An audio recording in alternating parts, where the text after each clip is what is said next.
One of the key dynamics propelling everybody forward in season 2 is power abhors a vacuum. Power resides where men believe it resides.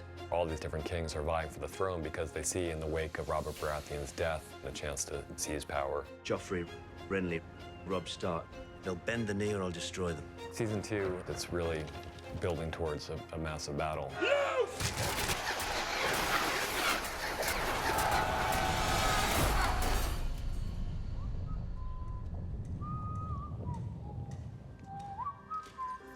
We're in a council meeting, and then out of nowhere comes her favorite brother, Tyrion. I come in with a note from Daddy that I'm being appointed the Hand of the King in his absence. What do you know about warfare? Nothing.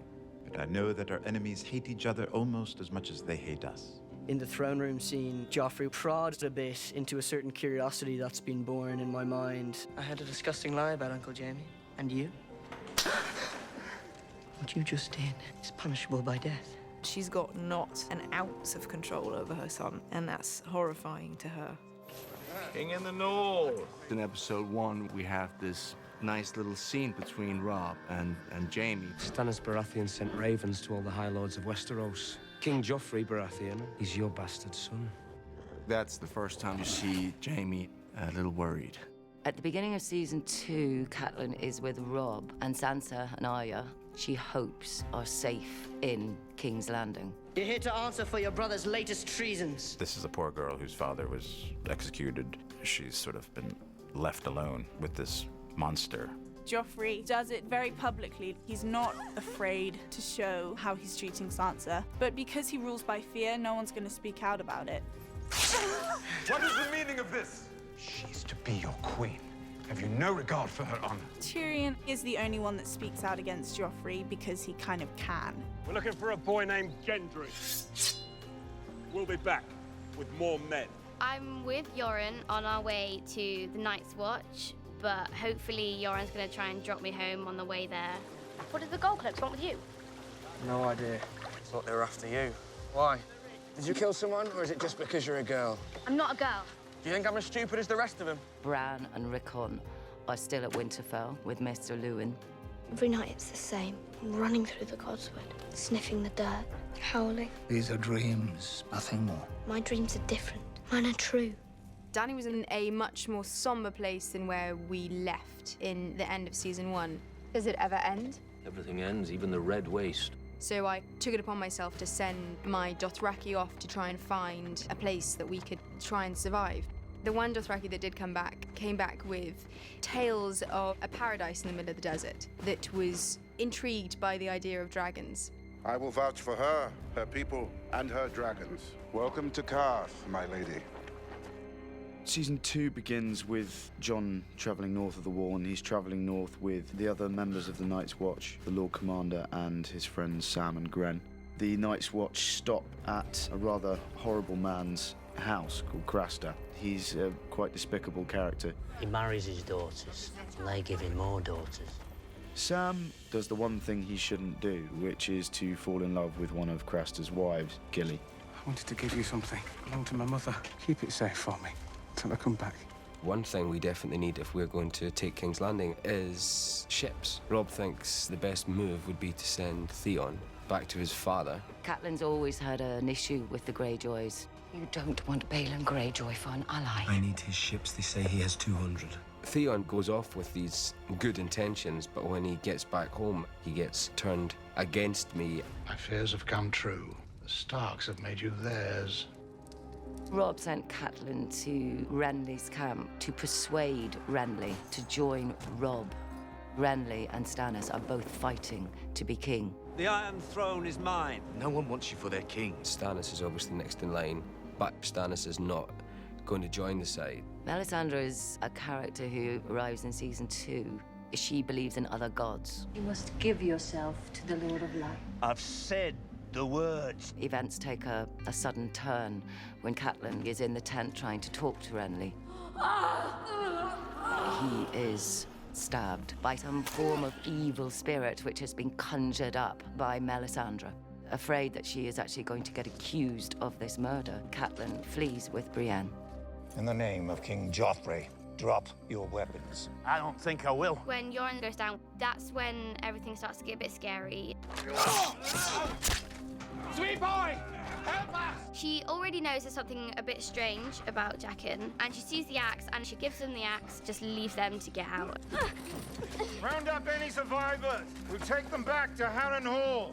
They are just focusing on staying alive, and that's probably the worst place to be if you want to stay alive. Unknowingly, Tywin Lannister sort of saves Arya. Get these prisoners to work. Bring the girl. I need a new cupbearer. Look!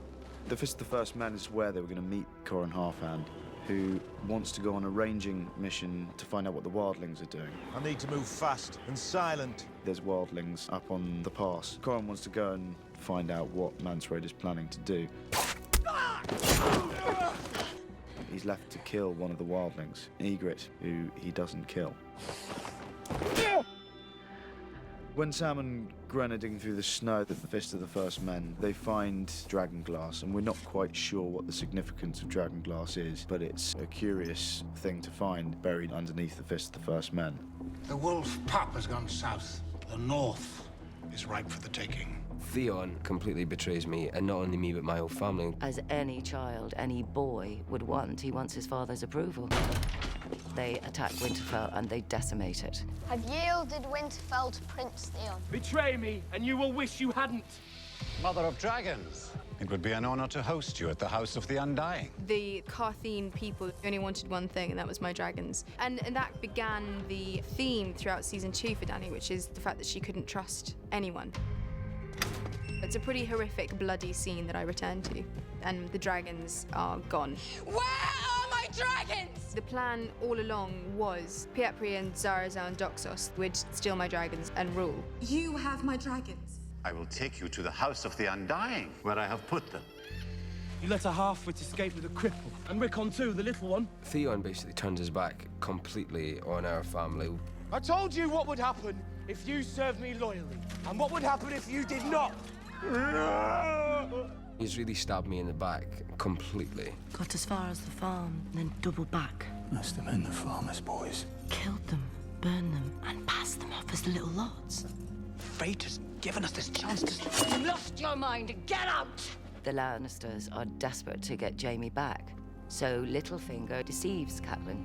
Both girls are healthy and safe for now. He says to her, if you give us Jaime, the Lannisters will return your 2 girls to you. He's been a captive for a long time. He killed Lord Karstark's son when he escaped. Kingslayer went last night. Come. When he meets Brienne the first time, he's never seen anyone like that. Is that a woman? It's kind of the beginning of a remarkable relationship. Catelyn frees him and instructs Brienne to get him to King's Landing. Now he can't carry out his duties as a king because he'd have to kill his own mother, and he's not going to do that, so it makes him look weak. You saved me and the 2 I was with. Speak 3 names. I can name anyone, and you'll kill him. She's a little bit skeptical about it. When the tickler turns out to be dead, that's when she's like, this guy is a good sort of contact to have. Stannis 2 days from the capital, and the wolf at my doorstep. We'll ride at nightfall. She asks Jaqen to kill Tywin. I need him dead right now. This a man cannot do. Give a name, any name. She decides to turn it around a little bit. Jaqen Hagar. Hagar gives a man his own name. I'll unname you, if you help me and my friends escape. If he's not going to kill Tywin, then she's going to make him kill more than one person to help him escape. I don't want to marry the Frey girl. This woman has the potential to break the vow that Catelyn made to Walder Frey. I don't want you to marry her. Walder Frey is a man you do not mess with. I am hers, and she is mine. We died today, brothers. They kill men that Theon grew up with. Let's go home. They destroy Winterfell. I burned it down. Everything. What she doesn't know when she finds out is her 2 youngest are still alive. They may come back. Go north. To the wall. To Jon. What do you think they'll say when they hear about you and me? Nothing happened between you and me. She's very wily, Ygritte. She mocks him and mocks him and mocks him, and you think she's just doing this for her own fun. But actually, she's playing the long game.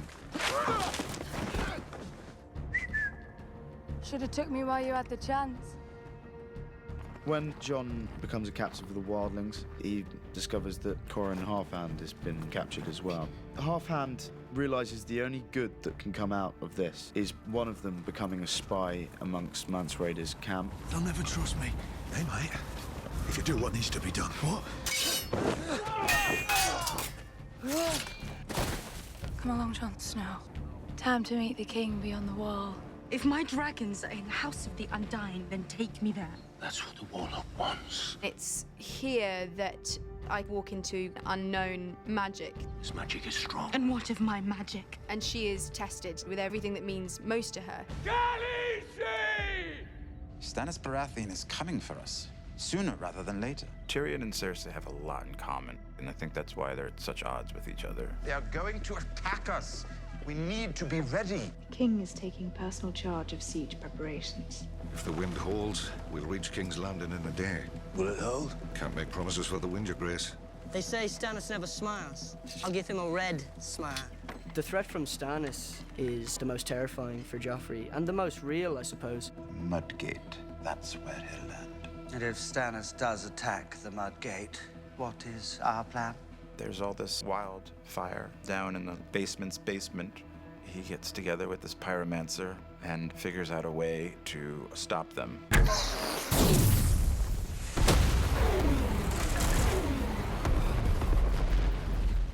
When Joffrey realizes that the whole fleet hasn't been destroyed, you see that he is most certainly a coward.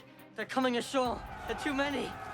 The Hound goes out there and he realizes that we're outnumbered. Half the men that arrive on the shore are burning. That's the one fear of the Hound. He doesn't do fire. It only takes one burning man running towards you. When the Hound comes back in from fighting, he abandons the king. And that is a massive blow to Joffrey. He just bolts and leaves the responsibility to Tyrion. Those are brave men knocking at our door. Let's go kill them. I get pretty banged up. Could have been worse, though. My squire, Podrick, saves me. And then Father comes and saves the day, so he gets all the recognition. The king won't give you any honors that we will not forget.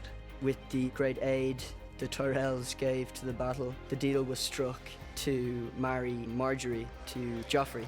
Cersei thinks she's won because she's going to upset Sansa. She couldn't be happier. And then Littlefinger kind of crushes her hopes. If he's not marrying me... He'll let you go home. Joffrey's not the sort of boy who gives away his toys. Welcome home, Daenerys Stormborn. My home is across the sea where my people are waiting. We will be waiting a long time. He thinks that he's got her, but of course, the dragons had learnt how to breathe fire. Dracarys.